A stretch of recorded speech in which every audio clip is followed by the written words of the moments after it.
Haleluya, Shalom, puji Tuhan saudaraku, senang bisa kembali berjumpa dengan Bapak Ibu Saudara semua di dalam hadirat Tuhan untuk kita bisa menikmati hal-hal yang baik yang Tuhan siapkan bagi kita, ya karena kita percaya bahwa setiap hari adalah hari yang baik. Itulah sebabnya, mari kita bersama-sama untuk belajar kebenaran firman Tuhan pada malam hari ini. Kita satu dalam doa.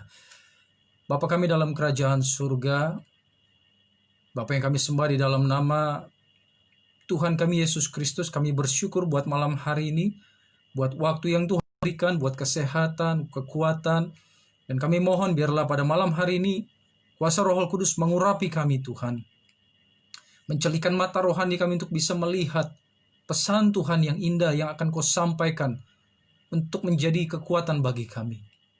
Mampukan kami menjadi pendengar yang baik dan menjadi pelaku firman yang berhasil, dan nama-Mu dipermuliakan. Segala intervensi roh jahat, Tuhan Yesus hancurkan, patahkan dalam nama Yesus, sehingga kami diberkati melalui firman-Mu. Dan hamba Tuhan, secara pribadi mohon pengurapan dari Tuhan, Kau pakai lidah bibir perkataanku Tuhan untuk bisa menjadi saluran berkat. Di dalam nama Tuhan Yesus kami berdoa dan mengucap syukur, haleluya, amin. Haleluya. Kita mengucap syukur buat malam hari ini. Seperti yang sudah kami sampaikan kemarin bahwa hari ini kita akan berbicara tentang satu tema yang cukup menggelitik, yaitu mengenai secure in insecurity. Ya, sekali lagi saya katakan secure in insecurity. Jadi kalau diterjemahkan secara bebas artinya adalah aman di dalam keadaan yang tidak aman. Nah, ini dia saudaraku. Jadi kita tetap bisa merasakan, bukan hanya merasakan, tapi mengalami keadaan aman di dalam saat-saat yang tidak aman. Tetap nyaman di dalam keadaan yang tidak nyaman. Ya, itulah sebabnya kalau kita buka kitab kita, coba dalam Mazmur 46 ayat yang ke-11. Mazmur pasal 46 ayat yang ke-11. Saya akan bacakan. Diamlah dan ketahuilah bahwa akulah Allah. Aku ditinggikan di antara bangsa-bangsa, ditinggikan di bumi. Jadi ada perkataan Tuhan langsung buat umat manusia. Tuhan katakan diamlah, ya ini perintah saudaraku, dan ketahuilah bahwa akulah Allah. Jadi ada satu perintah yang Tuhan berikan untuk kita semua pada malam hari ini. Tuhan katakan diam dan ketahuilah, sehingga dengan kondisi kita diam, maka kita akan bisa mengetahui bahwa Dialah Allah. Nah, apa yang Tuhan sedang maksudkan melalui firman ini kita akan belajar. Kalau di dalam bahasa Inggrisnya, Tuhan berkata be still and know that I am God. Sekali lagi, be still and know that I am God. Ya, jadi kalau kita melihat satu pasal ini, itu pasal 46, judul perikopnya adalah Allah kota benteng kita. Kalau ayat yang kedua dikatakan Allah itu bagi kita tempat perlindungan dan kekuatan, sebagai penolong dalam kesesakan sangat terbukti. Sebab itu kita tidak akan takut sekalipun bumi berubah, sekalipun gunung-gunung goncang di dalam laut. Jadi berbicara tentang goncangan, berbicara tentang keadaan yang tidak enak, berbicara tentang pergumulan saudaraku, berbicara tentang hal yang menakutkan yang sedang terjadi, tapi ada satu janji Tuhan dan ada satu perintah yang Tuhan mau untuk kita sebagai anak-anaknya lakukan, yaitu diamlah dan ketahuilah bahwa akulah Allah. Jadi ini satu langkah yang harus kita lakukan saudaraku, di mana agar kita bisa mengalami secure in insecurity. Ya, kita dikatakan, Tuhan katakan diam. Diam dalam arti di sini saya percaya bukan hanya diam dan kemudian berpangku tangan. Bukan hanya diam dan kemudian ya hanya Tuhan yang melakukan bagian Tuhan. Tidak. Kata diam di sini adalah satu langkah iman di mana kita diam di dalam hadirat Tuhan. Nah, ini dia. Diam di dalam menanti-nantikan Tuhan bekerja dan berkarya. Dan kalau Tuhan bekerja dan berkarya, itu Tuhan melakukannya pada waktunya Tuhan. Percayalah, Tuhan tidak pernah terlalu cepat, Tuhan tidak pernah terlambat. Sekali lagi saya katakan, Tuhan tidak pernah terlalu cepat dan tidak pernah terlambat. Jadi kalau Tuhan bekerja itu right on time, tepat pada waktunya. Ini hal yang harus kita pelajari, saudaraku. We gonna learn about God's timing. Waktunya Tuhan berbeda dengan waktunya kita. Kita hidup di atas muka bumi dibatasi one day, ya, 24 hours. Tapi bagi Tuhan satu hari tidak bisa dibatasi dengan 24 jam. Itulah sebabnya approach, pendekatan yang kita harus pakai ketika kita datang kepada Tuhan tidak bisa pendekatan yang seringkali kita gunakan kepada orang lain, kepada sesama, saudaraku. Jadi ketika Tuhan katakan diam, be still, artinya Tuhan benar-benar mau kita diam di dalam Tuhan, diam di dalam hadiratnya, dan kemudian Tuhan katakan, ketahuilah bahwa akulah Allah. Jadi di dalam sikap diam yang kudus ini, saudaraku, di dalam sikap diam sebagai langkah iman ketika datang kepada Tuhan, ini dikatakan kita akan memiliki kesempatan untuk mengetahui bahwa Dialah Allah. Mengetahui bahwa Dia berkuasa. Ini luar biasa. Mengetahui bahwa Tuhan kuasanya tidak terbatas. Menguasai bahwa Tuhan itu sanggup. Sanggup atas apa? Atas segala yang sedang Bapak, Ibu, dan saya alami. Sanggup mengatasi setiap gunung-gunung. Setiap kekuatan-kekuatan jahat yang sedang berusaha menghancurkan hidup saudara. Tuhan sanggup. Ya, Tuhan memberikan kita kemampuan untuk berjalan di atas pergumulan, saudaraku, menginjak ular dan kalajengking, menang atas segala kuasa-kuasa kegelapan. Itulah sebabnya God say to us, be still and know that I am God. Be still artinya tenang, diam. Dan kemudian Tuhan sedang seperti seorang anak berbicara kepada seorang anak, berkata begini, tenang ya, kamu nonton aja apa yang Bapak akan lakukan. Bapak akan bela kamu. Jadi ini hal yang luar biasa yang akan memberikan ketenangan buat kita semua, saudaraku. Coba kita buka di dalam Markus pasal yang keempat. Ayat 35 sampai 41. Markus pasal 4 ayat 35 sampai 41. Di sini ada judul perikop, yaitu angin ribut diredakan. Angin ribut, ya. Tuhan Yesus redakan. Saya bacakan. Pada hari itu, waktu hari sudah petang, Yesus berkata kepada mereka ini para murid, marilah kita bertolak ke seberang. Mereka meninggalkan orang banyak itu, lalu bertolak dan membawa Yesus beserta dengan mereka dalam perahu di mana Yesus telah duduk.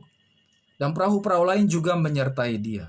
Lalu mengamuklah taufan yang sangat dahsyat dan ombak menyembur masuk ke dalam perahu, sehingga perahu itu mulai penuh dengan air. Pada waktu itu Yesus sedang tidur di buritan di sebuah tilam. Maka murid-muridnya membangunkan dia dan berkata kepadanya, Guru, engkau tidak peduli kalau kita binasa? Ia pun bangun, menghardik angin itu, dan berkata kepada danau itu, diam, tenanglah. Lalu angin itu reda dan danau itu menjadi teduh sekali. Lalu ia berkata kepada mereka, mengapa kamu begitu takut? Mengapa kamu tidak percaya? Mereka menjadi sangat takut dan berkata seorang kepada yang lain, siapakah gerangan orang ini? Sehingga angin dan danau pun taat kepadanya. Perhatikan di sini, saudaraku.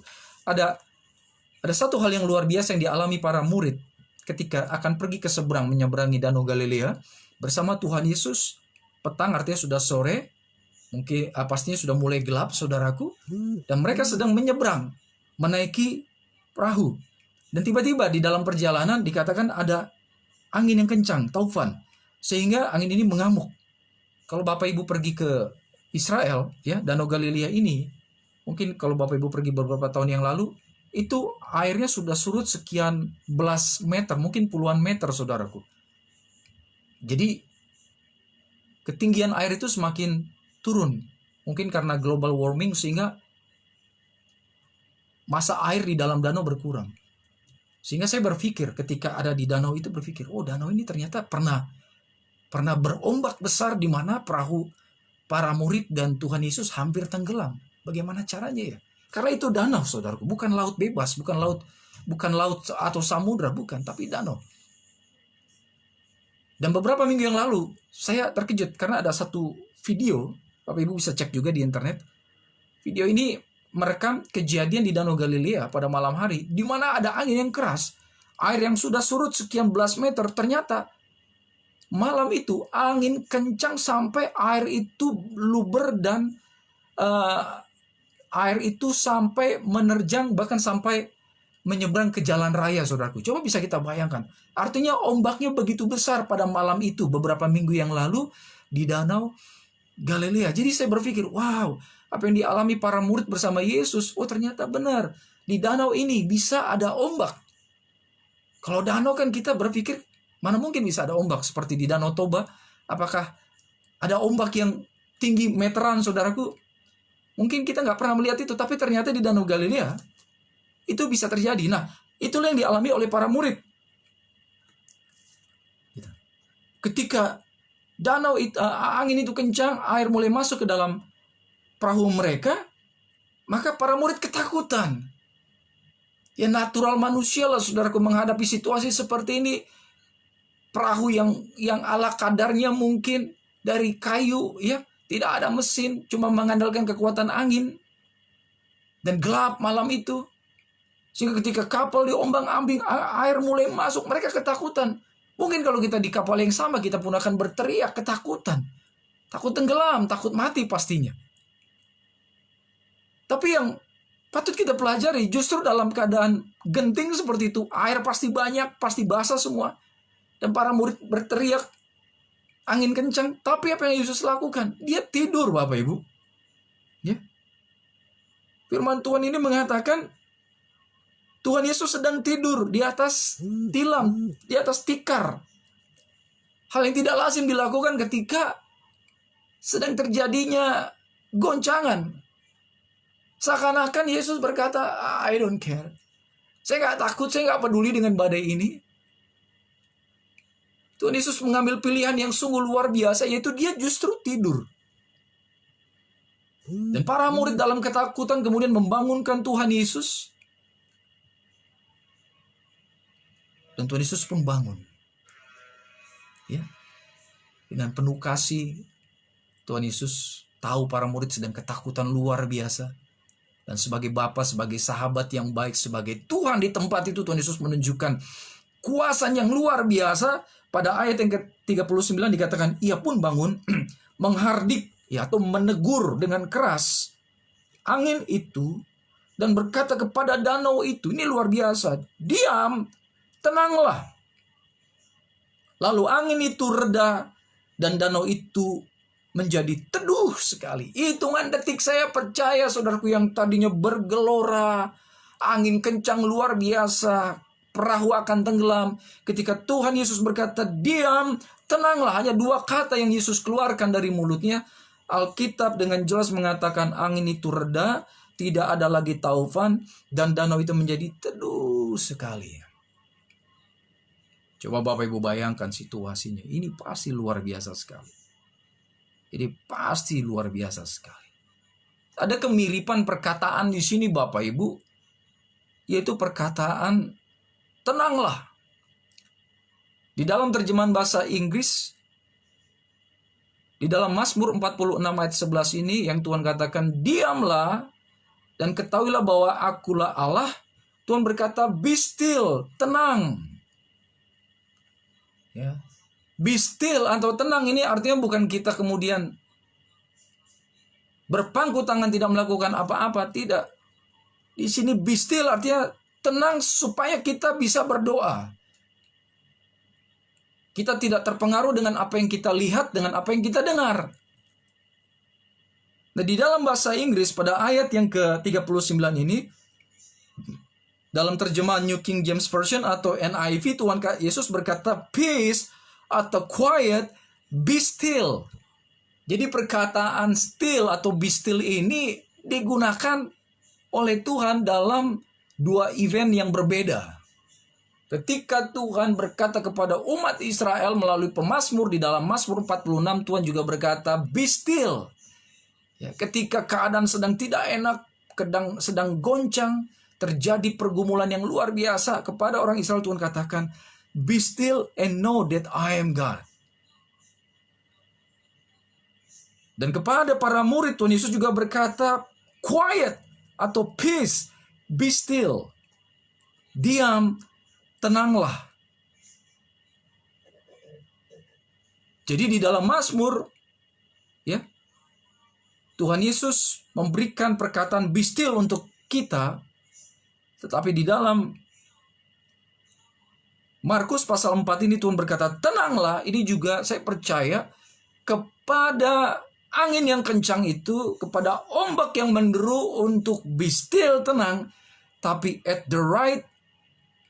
the same moment, Tuhan juga berkata kepada para murid untuk be still.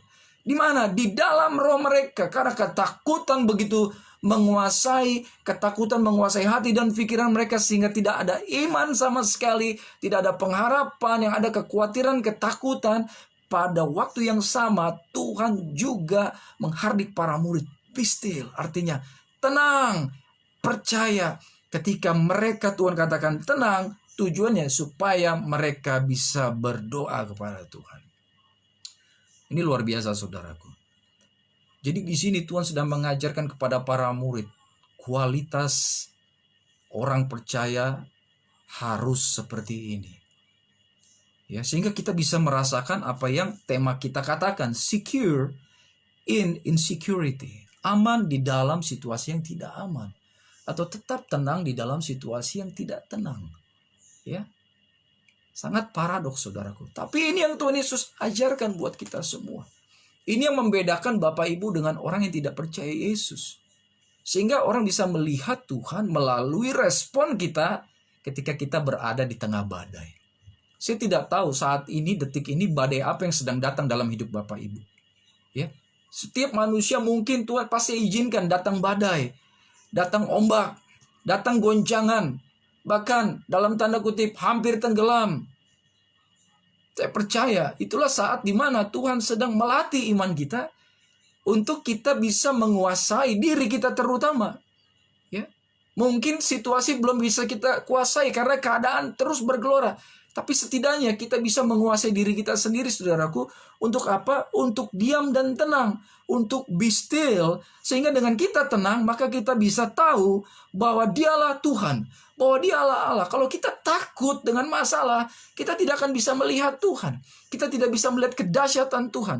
Tapi ketika kita tenang, saudaraku, mengambil sikap yang benar, maka kita bisa melihat Tuhan bekerja. Nah, ini yang Tuhan mau. Ketika Bapak Ibu percaya kepada Dia, engkau tenang, maka Tuhan akan bekerja. Dan Tuhan memperlihatkan kuasanya di dalam kehidupan kita. Itu tujuannya. Jadi kondisi hati kita juga dipenuhi damai. Sehingga ketika Tuhan katakan tenanglah, maka Alkitab berkata danau itu menjadi teduh. Jadi hari ini, malam ini, Tuhan juga berkata kepada kita, be still. Be still. I'm telling you tonight. Be still. Saya berkata kepada Bapak Ibu, dimanapun kau berada saat ini, siapapun yang sedang menyaksikan, badai apapun yang sedang terjadi dalam hidupmu, Tuhan berkata, be still. Be still.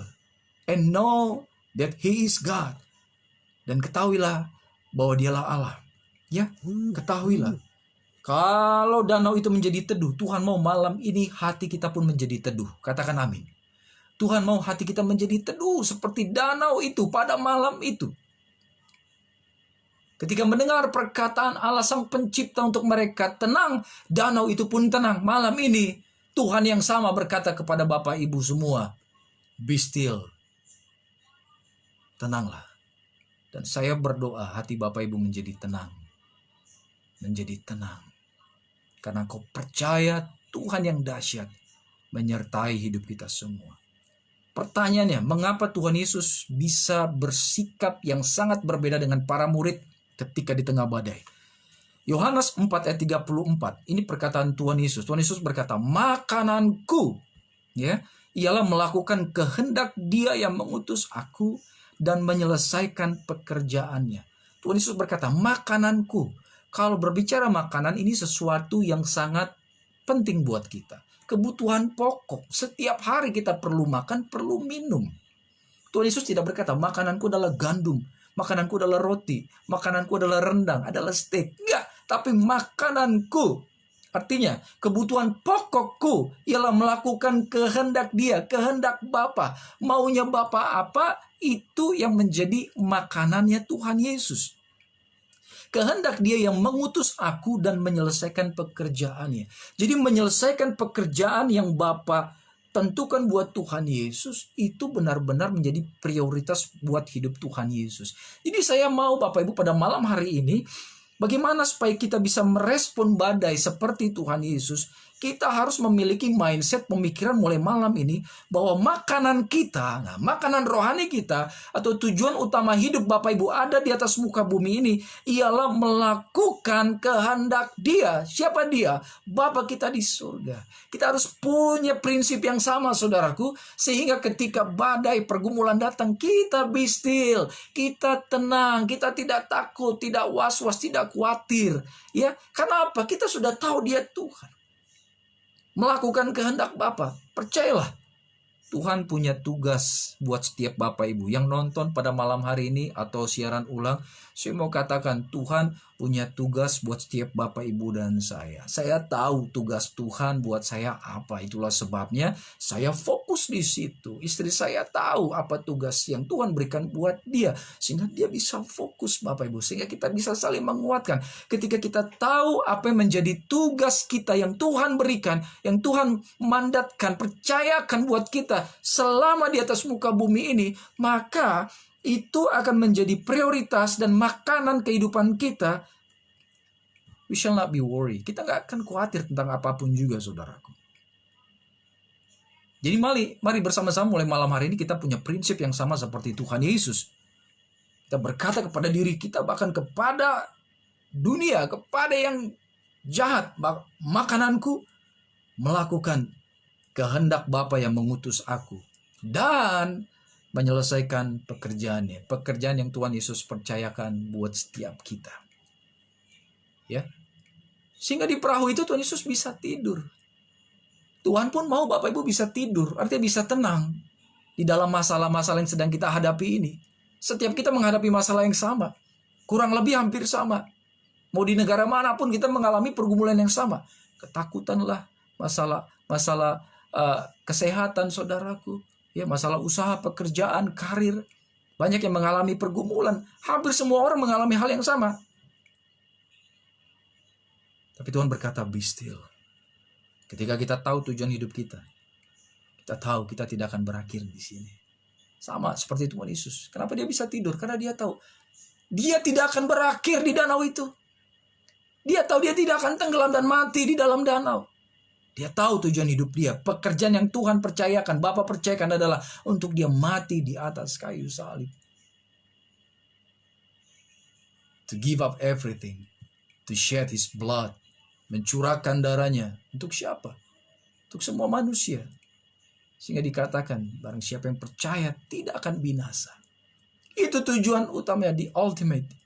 Tujuan utama Yesus datang mengerjakan kehendak Bapa, yaitu untuk dia garis finishnya mati di atas kayu salib. Nah, ketika Bapak Ibu mengetahui Tuhan, rencana Tuhan buat saya pribadi apa ya? Maka kita akan tahu, saudaraku, masalah pergumulan tidak akan pernah membuat kita takut karena kita tahu tujuan hidup kita. Jadi mengucap syukur, saudaraku. Perkataan yang sama Tuhan ucapkan di dalam event yang berbeda, ya, jaraknya ribuan tahun, tetapi sangat powerful. Be still, ya. Dan pada malam ini juga Tuhan berkata buat kita semua, be still. God wants you to feel secure in insecurity. Di dalam keadaan yang tidak nyaman, tidak enak, Tuhan mau kita tetap enak, tetap aman, sehingga bisa tidur, nggak stres, ya, tidak takut, tidak goyah iman kita. Kita bisa terus berpengharapan kepada Tuhan Yesus. Kapan kira-kira virus corona ini selesai? Gak ada yang tahu, saudara. Gak ada yang tahu. Bisa tidak Tuhan selesaikan dalam 1 hari? Jangankan 1 hari, dalam 1 detik Tuhan mampu. Percaya tidak Bapak Ibu, dalam 1 detik Tuhan bisa selesaikan virus ini. Kenapa? Dia Allah yang berkuasa. Di bawah kolong langit ini tidak ada yang lebih besar daripada nama Yesus. Tuhan sanggup, yang percaya katakan amin. Tapi kalau Tuhan masih izinkan ada, bahkan kalau secara jumlah semakin banyak yang terinfeksi, saya percaya Tuhan punya rencana. Tuhan punya rencana buat siapa? Buat kita semua, saudaraku. Ya. Goncangan itu kadang untuk menata kehidupan kita. Saya pernah menyaksikan ada seorang menggoncangkan ribuan paku di dalam kotak. Mungkin Bapak Ibu pernah lihat videonya ya. Paku ukuran yang sama di dalam kotak berantakan, tapi digoncang-goncang. Dalam hitungan beberapa menit tiba-tiba paku itu tertata rapi. Tidak perlu disusun satu-satu. Jumlahnya ribuan. Untuk menata rapi paku-paku di dalam kotak itu cukup digoncang-goncangkan. Ini ajaib, Bapak Ibu bisa coba di rumah ya. Apalagi yang punya toko material. Mungkin banyak paku di tokomu, coba goncang-goncangan saudaraku. Nah, hal yang sama, saya percaya goncangan Tuhan izinkan untuk menata rapi kehidupan kita. Sehingga hidup kita bisa selaras dengan apa yang Tuhan Yesus mau. Amin. Jadi malam hari ini yuk ambil keputusan yang benar. Tuhan perintahkan buat kita semua be still. Sehingga kondisi hati kita dipenuhi oleh damai. Kita bisa tenang, bisa teduh seperti Danau Galilea. Tuhan perintahkan tenang, tenang. Ya. Semua para murid tercengang. Saya percaya saudaraku, orang-orang di sekitarmu bisa tercengang. Mungkin mereka sedang ketakutan, sedang gelisah, sedang khawatir, tapi engkau tetap tenang, tenang. Karena engkau punya Yesus, pengharapan kita yang teguh. Diberkati kita semua, mari kita satu di dalam doa. Bapa, di dalam nama Tuhan Yesus, segala hormat, pujian, kemuliaan kami naikkan bagi nama-Mu yang kudus. Kami bersyukur pada malam hari ini Tuhan sudah menyampaikan firman-Mu. Kami mau be still and know that you are God. Kami mau tenang dan melihat kemuliaan-Mu, kuasa kasih-Mu bekerja di dalam kehidupan kami. Karena di dalam keteduhanlah kami bisa memandang kemuliaan-Mu, bisa melihat Engkau, bisa mendengar suara-Mu. Ketika kami tenang, artinya kami percaya, kami yakin Tuhan di pihak kami. Kami yakin Tuhan bekerja dan tidak pernah gagal. Yes, Tuhan bekerja and you never fail. Tuhan tidak pernah gagal. It is why tonight we just want to say thank you Lord Jesus. Thank you for today. Kami hanya mau mengatakan terima kasih buat malam hari ini. Terima kasih buat sepanjang hari ini. Tuhan sudah menyertai hidup kami dan keluarga kami. Terima kasih Bapak, kami bangga jadi anak-Mu. Dan biarlah setiap firman yang sudah didengar menjadi sumber kekuatan bagi setiap orang percaya. Mereka yang menyaksikan siaran ini Tuhan, Kau berkati mereka. Apapun goncangan, apapun badai hidup yang sedang terjadi, Tuhan sanggup. Tuhan beri kemenangan. Tuhan beri mereka kemenangan. Tuhan berikan mereka damai sejahtera. Tuhan berikan mereka mujizat. Engkau diberkati, Engkau selalu disayang Tuhan. Hanya di dalam nama Tuhan Yesus kami berdoa dan mengucap syukur. Haleluya. Amin. Diberkati kita semua. Jesus loves you. Amen.